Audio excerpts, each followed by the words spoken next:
When I tell you that a relationship and being in a relationship will not make you happy, what happens inside of you?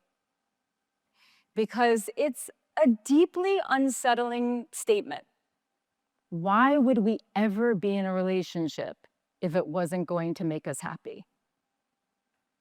And yet, never before have we put so much pressure on a romantic relationship to not only be a source of happiness, but the ultimate pathway to transcendent joy. We're told if you meet the right person, if you are with your soulmate, you will watch all your insecurities, your anxieties, your trauma just evaporate. And that with the right person, you will feel complete. Gone are the days where we partner for survival, where we partner for family alliances or duty. Today, what we want in a partner is a best friend, the best sex we've ever had in our life, our spiritual mentor or guru, and maybe even our parent, wrapped up into one super hot package. And even more than that, what people crave is someone who is more evolved than them. It's like we want this super evolved, angelic being who is more mature than us, has more emotional intelligence than us, because then we think when we meet this person, we can finally relax because the little child that lives inside of us can finally feel safe, seen, understood. I met a girl recently, young woman, 28, 29, somewhere in her 20s. And she told me that she was trying to manifest her soulmate. And so I said, okay, how do you plan on doing that? And she said, well, I have a list of everything that I want in a partner and everything that I want to feel in this relationship. I said, okay, give me the list. I need to look at this list. And there was like 60 to 70 things on this list. No, this is not an exaggeration, literally. But what's so interesting is that this list is among thousands of lists that I have seen throughout the years from clients, from people who've messaged me on social media, from people who've emailed me, from friends. I've even written lists like this before.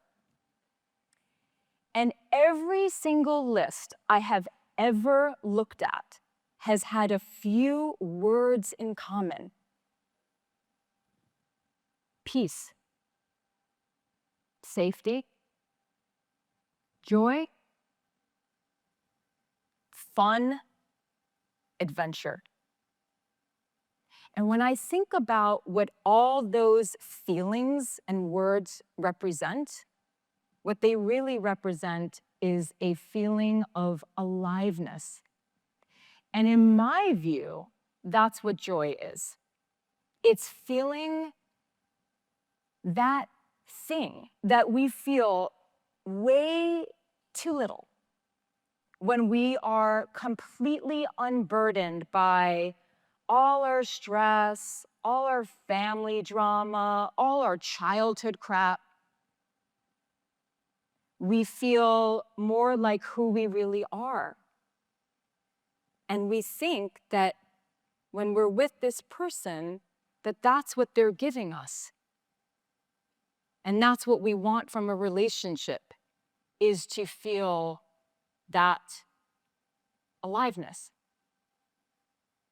And yet, there are two lessons that I've learned about relationships after working with people in some capacity for 2 decades. And these are the two most life-changing lessons I've ever learned. The first one is a relationship's job is not to make us happy. It is our job to make the relationship happy. In other words, the quality of a relationship is directly proportional to the quality of energy and emotions both people consistently bring to the relationship. Meaning, a relationship, particularly a romantic one, is a mirror, and it is always reflecting back the internal states of both people. This can be fairly difficult to digest because we're not always going to be in a good mood. And life can be very hard. And sometimes we're just, like I said, we're going to wake up on the wrong side of the bed and just be negative. That's a good day sometimes. On the other end of the spectrum, we are going to go through loss and heartbreak and struggle with our mental health. And when we are in a relationship with someone over the long term, you're going to go through seasons where you're not going to be as connected. You might have money problems. You might lose your home. You might deal with illness. Someone you love, like your parents, they're going to die. And so I'm not saying that you have to be like happy and free and alive and joyful and like that's your responsibility all the time. And what I am saying is the quality of a relationship is the quality of the two people inside of it. In the beginning of a relationship, we are exciting, we are fun, we are loving, we are joyful, we are free. Because falling in love is really easy. It demands nothing of us. All the hormones will do that for us. And then we meet this person and there's so much hope. And then as the months go by, and certainly as the years go by, we become comfortable. And when we become comfortable, we fall back into familiar emotional patterns that if we were really honest with ourselves, we had long before we ever met the person we were with. And so, we bring some exhaustion, negativity, we start to complain. We're like not just once in a while in a bad mood, we're kind of always in a bad mood, or we're just bringing all that home. And then we wake up one day and we think, I wonder where the spark went. And then we start to think, you're not as amazing as I, had thought. And, we get a little resentful, and that resentment turns into resistance. And then next thing you know, we don't even want this person near us, let alone to touch us. And that's because we forgot that we have to bring joy to the relationship. That a relationship, we can't just expect to extract happiness from a relationship. We actually have to be a source of happiness for the relationship. The second lesson, which is similar to the first, is a relationship will also always reflect your relationship with yourself. I have a friend. I've been friends with her for many, many years, and she's been married for 15, 16, 17 years, something like that. And for the first several years of their relationship, she would call me up very agitated and worried because she was questioning her marriage and questioning whether or not she was with the right person. And she was questioning him even before she got married. She had a year of just dealing with that. And this was happening like twice a year. And every time I would either sit with her or talk on the phone with her to help her process. And I really wanted to help her process because I knew without a shadow of a doubt that they were right for each other. So I wanted to help her understand where all this ambivalence was coming from. And what we discovered after many times going through this process together of talking about it was that there was a pattern. Every single time this suffering came up in her, where she was struggling with whether or not she should be with this person, with this man, there was something going on with her. She felt, I don't know, untethered to herself. She was unfulfilled at work, or she was burning the candle from both ends and just absolutely exhausted. Or she was like having some fight with her mom or her dad or her sister. She was just like, there was just these layers of suffering, discontent. These things, it's part of the human experience. Sometimes we have these sort of existential crises where we're just not happy and we're questioning everything. And then she projected that onto her relationship when it had absolutely nothing to do with her husband or her marriage. She thought that the reason why she was feeling this, that it must have been her relationship, when the truth was, it was something going on between her and her. It was needs that she had to learn how to meet for herself. It was not her man's responsibility. It was not the relationship's responsibility. And then when she started to address that and just realized when she would, was getting that restlessness, instead of immediately turning to, I don't know if I'm in the right relationship, she immediately then started to turn to, oh, what's going on with me? Because when we are going through a hard time, when we are feeling disconnected, if work's not going well, if we're feeling sort of unfulfilled, feeling sort of negative, down about life, down about our future, the lens through which we see the world and everyone in it will be distorted. And so the ultimate form of self-awareness is to understand and to identify when you are in that state and to realize you cannot trust what's going on up here. It's really too messy. And that your relationship with yourself always needs your attention. And that fulfillment is an inside job. Your partner's job is not to fulfill you. Should they add value to your life? Absolutely. But it's not their job to fulfill you. That's not their job to make you feel joy or alive. But there was something else about their marriage that was very interesting that taught me a lot.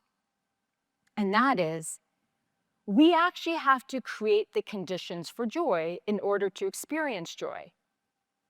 The falling in love stage, we don't have to do anything. Again, we're flooded with all these hormones. There's novelty, there's newness, there's all this physical attraction, and all this stuff is happening. But individually and also in a relationship, if we're feeling kind of down, we have to do the things that actually bring us joy to remind us of who we are, whatever that is. Sometimes it's just listening to music and dancing. So they started to recognize that whenever they were starting to feel stuck in routine, like we all do, we get stuck in routine, especially marriages with children, everything gets focused on, getting things done. The focus is the partnership of the relationship rather than the passion of the relationship. And so they started to notice that when they were starting to get restless and then they would start to bicker, that they actually had to create the conditions for joy. These two people become electric and so bonded when they travel. That's their glue. And so now they realize that when they're kind of getting that icky feeling and they're taking it out on each other and they're bickering, whatever, they're feeling disconnected, that's when they take a trip, even if it's just a 2-day adventure somewhere. It doesn't have to be, it's not extravagant. And that's when they just rediscover not only their own joy, but their joy as a couple. So we have to create the conditions for joy. The relationship is not just going to sustain itself. We have to sustain it. And look, relationships, they end for lots of different reasons. Sometimes there's a betrayal. Sometimes we're just with the wrong person, always have been, and we finally are just realizing it and taking the courageous step to leave the relationship. Sometimes we grow apart.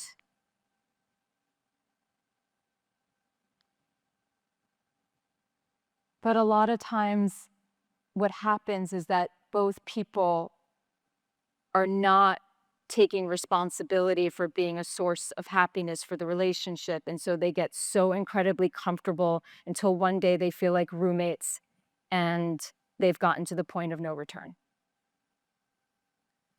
There are a lot of things that we need to work on in order to make a relationship healthy and thriving.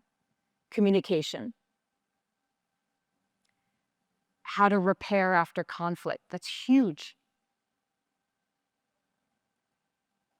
Working on whatever childhood stuff is making its way, creeping its way into the relationship. We got to work on ourselves. We have to work on ourselves. But I promise you, I really, truly promise you that no amount of communication and no amount of understanding your attachment style can ever make up for a lack of responsibility when it comes to bringing aliveness to your relationship. Thank you.